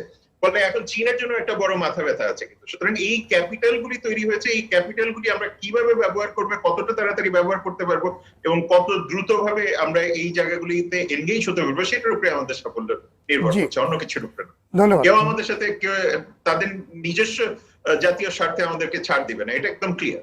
না, সেই জিনিসটা যদি হয় যে কেউ আমাদের তাদের রাজনৈতিক কিংবা জাতীয় স্বার্থে ছাড় দেবে না, সেখানে আমাদের অবস্থানটা কি?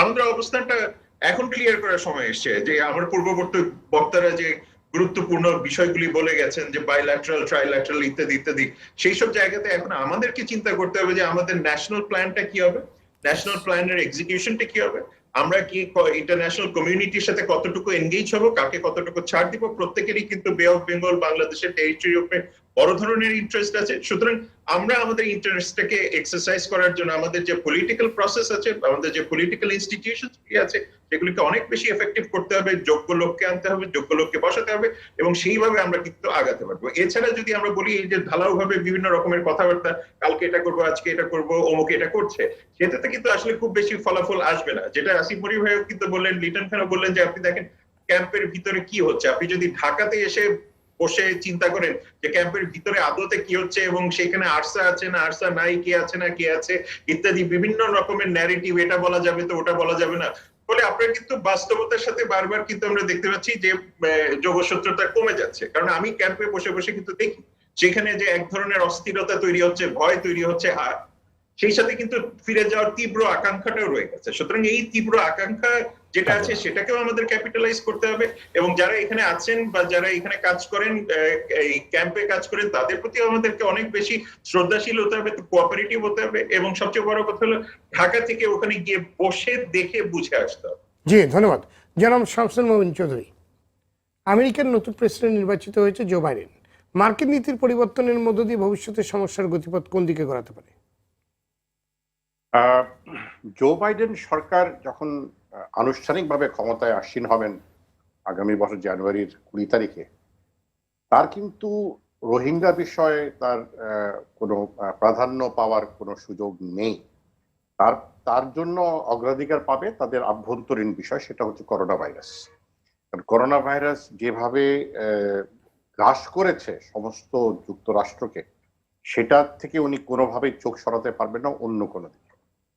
তারপরে ওনার যেটা দায়িত্ব, সেটা হচ্ছে যে বিভাজিত সমাজ হয়েছে যেটা ডোনাল্ড ট্রাম্পের কারণে যুক্তরাষ্ট্রের পিছনে, সেটাকে কিভাবে উনি নিষ্পত্তি করেন বা দীর্ঘমেয়াদী ভাবে সেই পরিবর্তনটা কিভাবে আনেন। পররাষ্ট্র নীতির ক্ষেত্রে যে বিলকেনের নামটা ইতিমধ্যে এসে গেছে, সেক্রেটারি অফ স্টেট হবেন, অত্যন্ত গুরুত্বপূর্ণ একজন ব্যক্তি, বিজ্ঞ এবং অভিজ্ঞ ব্যক্তি। তাদের প্রথম অগ্রাধিকার হবে যে ডোনাল্ড ট্রাম্পের শাসন আমলে যুক্তরাষ্ট্রের যে পরীক্ষিত মিত্র রাষ্ট্র যারা ছিল, ইউরোপিয়ান ইউনিয়ন বলেন, নেটো বলেন, তার পার্শ্ববর্তী রাষ্ট্র কানাডা এবং মেক্সিকো, তাদের সঙ্গে যে যুক্তরাষ্ট্রের যে দূরত্বটা সৃষ্টি হয়েছিল গত 4 বছরে, এটাকে আবার একটা মানে ওই আগের মতো মৃত্যের মানে মিত্রর যে সম্পর্ক সেখানে পুনর্বহাল করতে হবে। সেগুলো হচ্ছে জো বাইডেনের সরকারের একদম অগ্রাধিকার ব্যাপার। এশিয়ার ক্ষেত্রে উনি পরে আসবেন। এখানে ইন্ডো প্যাসিফিক স্ট্র্যাটেজি বিষয় রয়েছে। রোহিঙ্গা বিষয় নিয়ে এই মুহূর্তে মনে হয় না জো বাইডেন সরকার, যদিও এবার জাতিসংঘে এই রেজলিউশনে যুক্তরাষ্ট্র সমর্থন দিয়েছে, সেটা একটা ভালো জিনিস। তবে যুক্তরাষ্ট্র যদি একটা কোনো ধরনের সক্রিয় ভূমিকা রাখতে চায়, নিঃসন্দেহে এখানে রাখতে পারে, সেখানে আমাদের চেষ্টা চালিয়ে যেতে হবে। তোমরা যেহেতু ডেমোক্রেটিক জো বাইডেন গণতন্ত্র, মানবাধিকার বিষয় নিয়ে তার রাজনৈতিক জীবনের বেশিরভাগ অংশ কিন্তু এসব বিষয় নিয়ে আলাপ আলোচনা করেছে, তারা আমি আশা করব যে এই বিষয়ে একটু নজর দিবে এবং কোনো ধরনের হোক না হোক চাপ মিয়ানমারের উপরে সৃষ্টি করে, অথবা জাতিসংঘে তাদের ভূমিকাটা আরো বেশি সোচ্চার হবে, আরো বেশি মানে আমরা দৃশ্যমান হবে। কারণ জাতিসংঘে কিন্তু যুক্তরাষ্ট্রের মানে ওজন কোনো অর্থে কমেনি। তো সেটা আমরা আশা করতে পারি যুক্তরাষ্ট্র থেকে, সেটা চেষ্টা করতে হবে। জি। করবে কি করবে না সেটা জানি না, চেষ্টা করতে হবে। তবে আরেকটা জটিলতা, যদি আমাকে একটা মিনিট সময় দেন এই রোহিঙ্গা কারণে, 3-4 দিন আগে আমি সৌদি আরবিয়ার রাষ্ট্রদূত ঢাকায় গিয়ে নিয়োজিত আছে, ওনার সাথে নৈশভোজে আমি উপস্থিত ছিলাম এবং পাশাপাশি বসে কথা বলছি।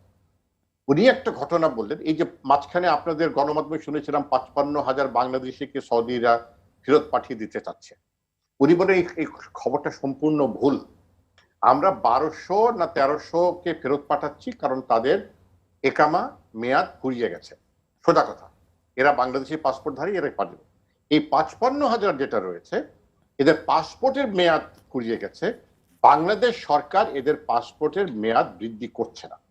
তখন বাংলাদেশ সরকারে যখন জিজ্ঞেস করলাম যে তোমরা কেন বৃদ্ধি করছো না, মেয়াদ বাড়াচ্ছ না, তখন তারা বললো এরা আসলে রোহিঙ্গা, বাংলাদেশি পাসপোর্ট নিয়ে তারা সৌদি আরবিয়া গিয়েছিল 10 থেকে 12 বছর আগে।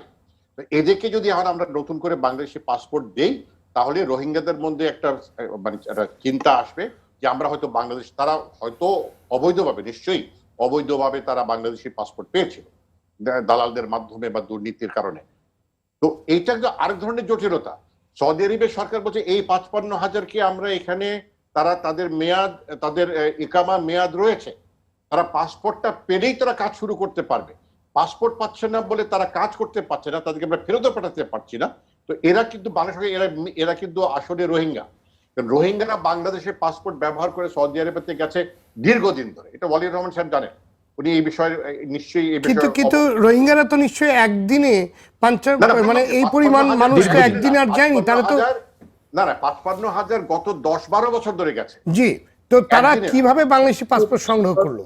সেটা তো বললাম, সেটা আপনি পাসপোর্ট বিভাগকে জিজ্ঞেস করেন কি করে তারা বাংলাদেশি পাসপোর্ট পেল। জি, তাহলে আপনি উত্তর পাবেন, যদি উত্তর আমরা এই প্রসঙ্গে আসছি। জনাব জুলফিকার মানিক, এই যে প্রশ্নটি আসলো যে তারা কিভাবে পাসপোর্টটি পেল, এবং অভিযোগ রয়েছে টাকা খরচ করলেই বাংলাদেশি পাসপোর্ট পাচ্ছেন রোহিঙ্গারা। বাংলাদেশি পরিচয়ে পাসপোর্ট করতে এসে কর্তৃপক্ষের হাতে ধরাও পড়েছে। এটা কিভাবে সম্ভব হচ্ছে? এই চক্রের সাথে কারা জড়িত? এবং যারা পাসপোর্টের সাথে সংশ্লিষ্ট যে কর্মকর্তা, তাদের যোগসাজশ ছাড়া তো, কিংবা তাদের সহযোগিতা ছাড়া তো এটা সম্ভব নয়। জুলফিকার আলী। ধন্যবাদ। না, আমি আমার আগে যখন কথা বলার সুযোগ ছিল আমি তখনও বলেছি, আমি এখনো একই কথা হয়তো আরেকটু ইলাবোরেট করে বলছি। সেটা হচ্ছে যে দেখেন, রোহিঙ্গা সমস্যাটার সাথে আমি মনে করি আমাদের মুক্তিযুদ্ধের বিষয়টা অনেকে মিলিয়ে ফেলছেন। আমি এটার সাথে একেবারেই দ্বিমত পোষণ করি। সেটা আমাদের দেশ স্বাধীনের সংগ্রাম ছিল, মুক্তিযুদ্ধ 9 মাসের, সেখানে আমাদের ভারত আশ্রয় দিয়েছিল, আমরা 9 মাসে দেশ স্বাধীন করেছি, আমরা ফিরে এসেছি।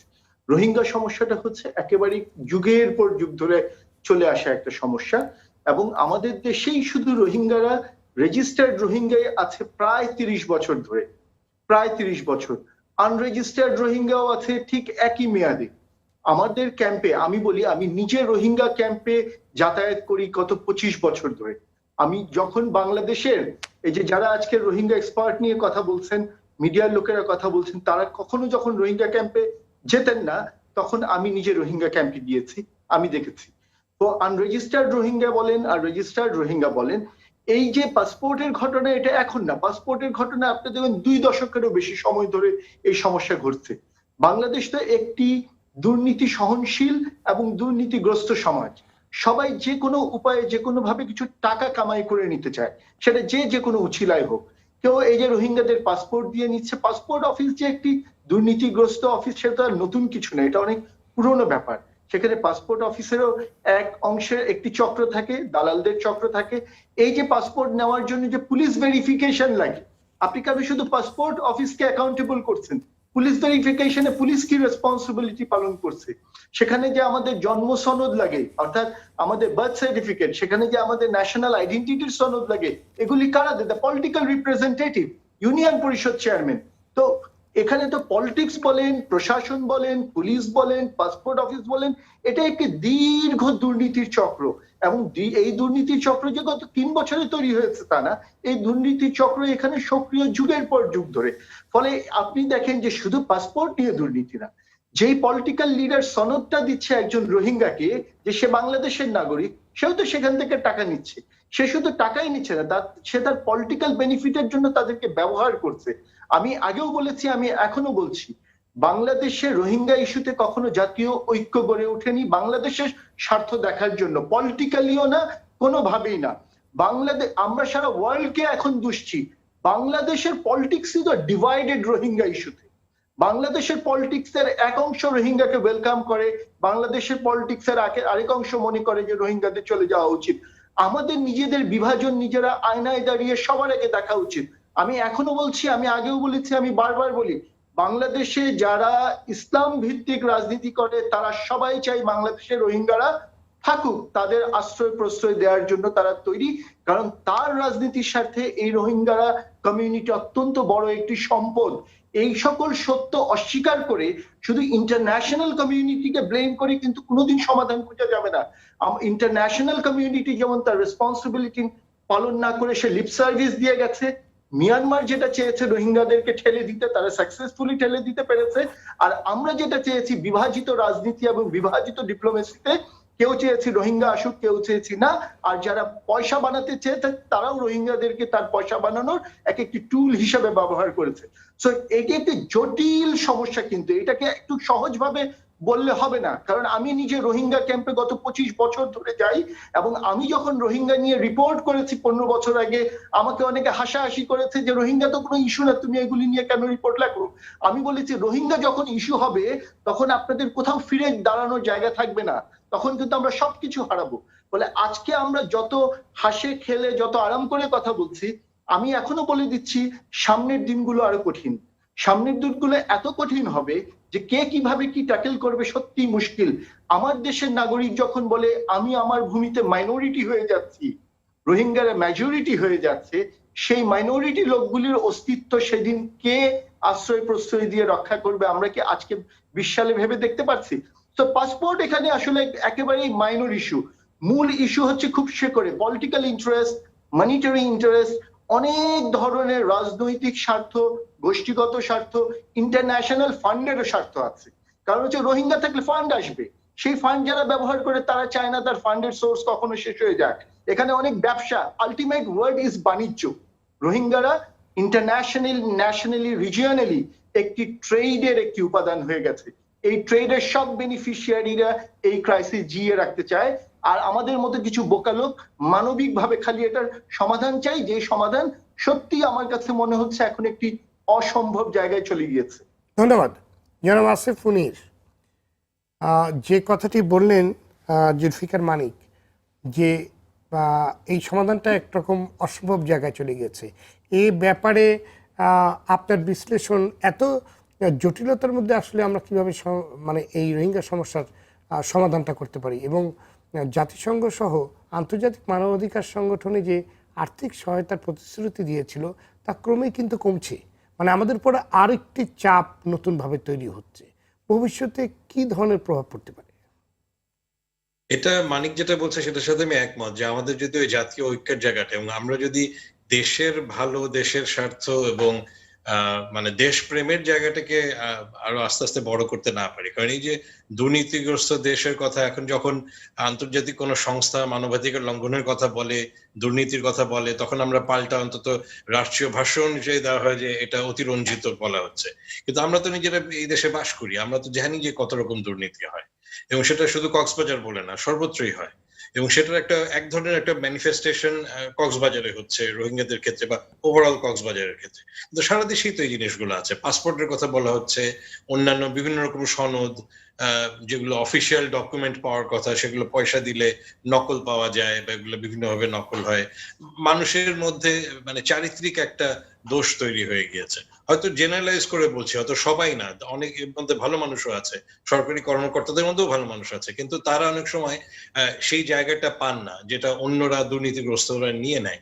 এখন সেখানে এই রোহিঙ্গার ক্ষেত্রে যদি হয় যে হ্যাঁ, আপনি যেটা বলছেন যে এটার মানে সবচেয়ে বড় চাপটি, এবং এটিকে পুরো ব্যবস্থাপনার একটি জায়গায় যতই আন্তর্জাতিক সংস্থাগুলো থাকুক বাংলাদেশকে ডিল করতে হচ্ছে, তাহলে বাংলাদেশের নিজের স্বার্থেই অন্তত রোহিঙ্গা ইস্যুতে তার দুর্নীতির জায়গাগুলোকে আস্তে আস্তে সঠিক জায়গায় নিয়ে যেতে হবে।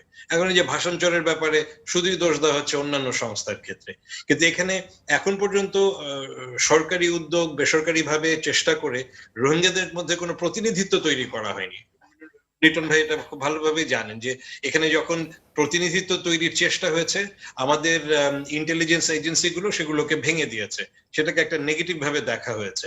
অথচ প্রতিনিধিত্ব যদি তৈরি হয় তাহলে কিন্তু তারা নিজেদের মধ্যে ভালো অর্থে সংগঠিত হতে পারে, শুধুমাত্র অস্ত্র বা দুর্নীতির জন্য না। তাহলে তো তাদের নিজেদের একটা ভয়েসের জায়গা তৈরি হবে। আপনারা আজকে আমরা শুরুতে যে রেজলিউশনের কথা বলছি সেখানেও এই ভয়েসের কথা আছে যে মিয়ানমারের সাথে রোহিঙ্গাদের প্রতিনিধিদের কথা বলার একটা সুযোগ তৈরি করার চেষ্টা করা উচিত। সেটা তো এমনি এমনি হবে না। রোহিঙ্গাদেরকে এত বছর ধরে তাদেরকে ভেঙে গুড়িয়ে দেওয়া হয়েছে, তো এই উদ্যোগগুলো বাংলাদেশের নিজস্ব স্বার্থেই নিতে হবে। শুধু অর্থায়নের প্রসঙ্গে এটাও মনে রাখতে হবে, অর্থায়নের কথা যখন বলা হচ্ছে, এই যে কিছুদিন আগে প্লেজিং কনফারেন্স হলো, সেখানে কিন্তু অনেক সংস্থাই অনেক দেশই সেখানে সহায়তার কথা বলেছে এবং বারবার বলা হয়েছে যে এই সহায়তাগুলো শুধু রোহিঙ্গাদের জন্য নয়, বাংলাদেশের ক্ষেত্রে এটি কক্সবাজারের স্থানীয় জনগণের জন্য, এটা ডকুমেন্টেড বলা হচ্ছে। আমাদেরও যখন এনজিও বোর্ড ক্লিয়ারেন্স নেওয়া হয় এনজিওদের জন্য, এটা একেবারে পূর্ব নির্ধারিত যে সেটার একটা পার্সেন্টেজ বাংলাদেশের জন্য খরচ করতে হবে। এখন দেখা যাচ্ছে সেইটা করতে গিয়েও দুর্নীতি হচ্ছে। সেটা করতে গিয়ে সেটা বাংলাদেশের জনগণই, তারা এখন বেসরকারি সংস্থায় কাজ করুক আর সরকারি সংস্থায় কাজ করুক, কে ওখান থেকে কত টাকা সরিয়ে আনতে পারবে সেটার একটা চেষ্টা, সেটাও কিন্তু আসলে কাজে যাচ্ছে না, অথচ আমরা পুরো দোষটা অন্য আরেক জায়গায় দিচ্ছি। তো আমরা যদি আমাদের দেশপ্রেমটাকে উদ্বুদ্ধ করতে পারি, এবং মানিক যেটা বলছে যে আমাদের ঐক্যবদ্ধ, দেশের স্বার্থে ঐক্যবদ্ধ হওয়া, আমাদের ইমেজটাকে একটু উন্নত করা, আমরা কেন এই ট্রান্সপারেন্সি ইন্টারন্যাশনাল থেকে শুরু করে শুধু ওই সংস্থাগুলোকেই দোষ দেবো?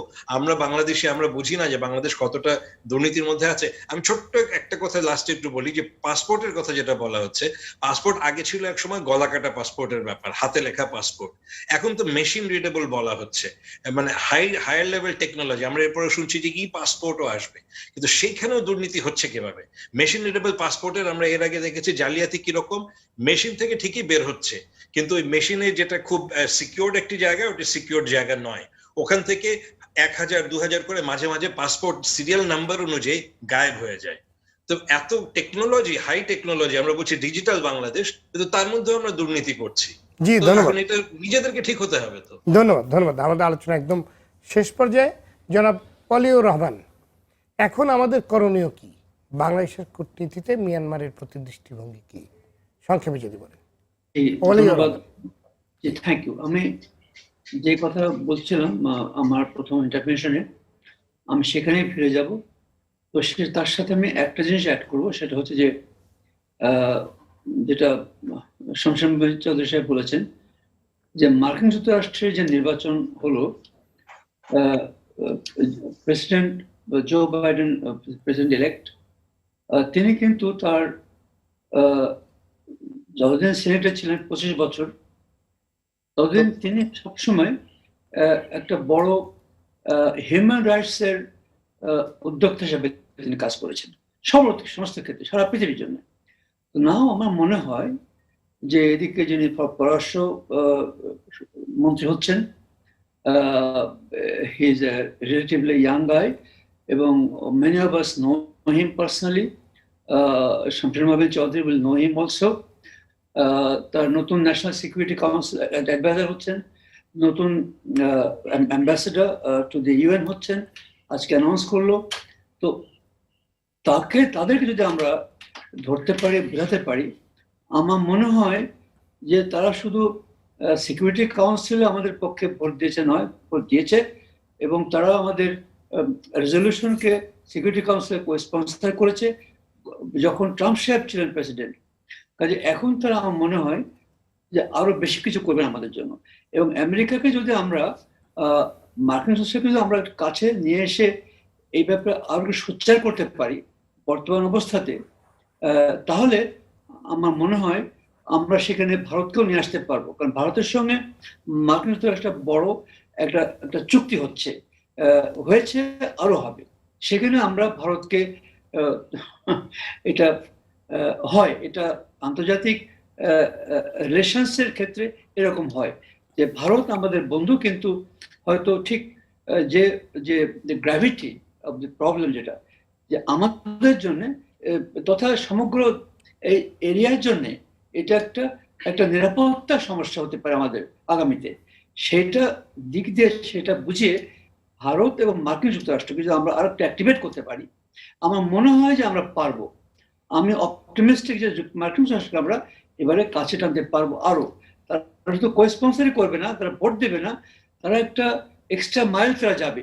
হ্যাঁ, at this moment they have some problems, যে কোভিড-19কে তারা এটাকে তারা চেষ্টা করছে যে ভ্যাকসিন আসছে, ভ্যাকসিন শেষ হবে, by April next year they will be a little free যে to look at countries like Bangladesh. আমি মনে করবো যে that will be one area যেটা আমাদেরকে ওয়ান এরিয়া অফ ডিপ্লোমেসি, যেটা আমরা আমরা আমরা চেষ্টা করব যেটাকে আমরা আমরা কাজে লাগাতে পারবো, আমি আশাবাদী।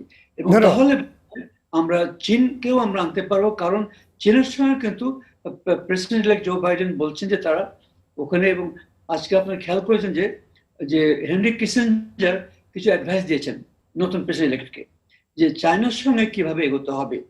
কাজে সেখানে যদি তিনি যেভাবে যাচ্ছেন, তিনি he is going with a positive mind, unlike president Donald Trump.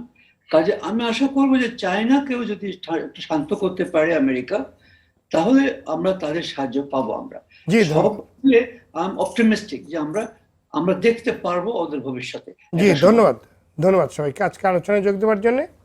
দর্শক, রোহিঙ্গা সংকট সৃষ্টিতে বাংলাদেশের কোনো ভূমিকা না থাকলেও গত প্রায় 4 বছর ধরে এর ফল ভোগ করতে হচ্ছে বাংলাদেশকেই। দিন গণনার সঙ্গে সঙ্গে রোহিঙ্গা ইস্যুতে বিশ্ব সংস্থা ও সম্প্রদায়ের মনোযোগ কিংবা চাপ যাতে কমে না যায়, সেজন্য বাংলাদেশকে কৌশলী হতে হবে। আজকে আলোচকরা যেমনটি বলবার চেষ্টা করেছেন, চীন, ভারত, রাশিয়া ও জাপানের মতো দেশগুলোর প্রত্যক্ষ সক্রিয় সহযোগিতা ছাড়া রোহিঙ্গা সংকটের সমাধান অনেকটাই অসম্ভব।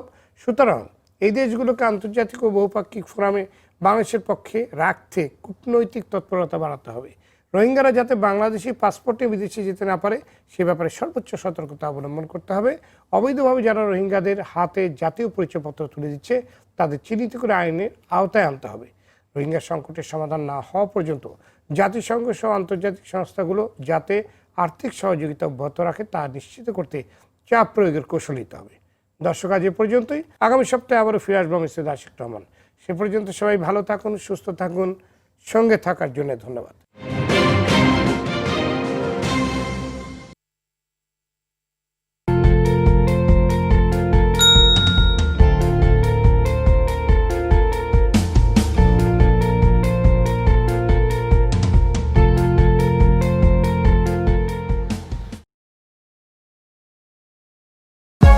For more updates, subscribe and press the bell icon on YouTube app and never miss another update.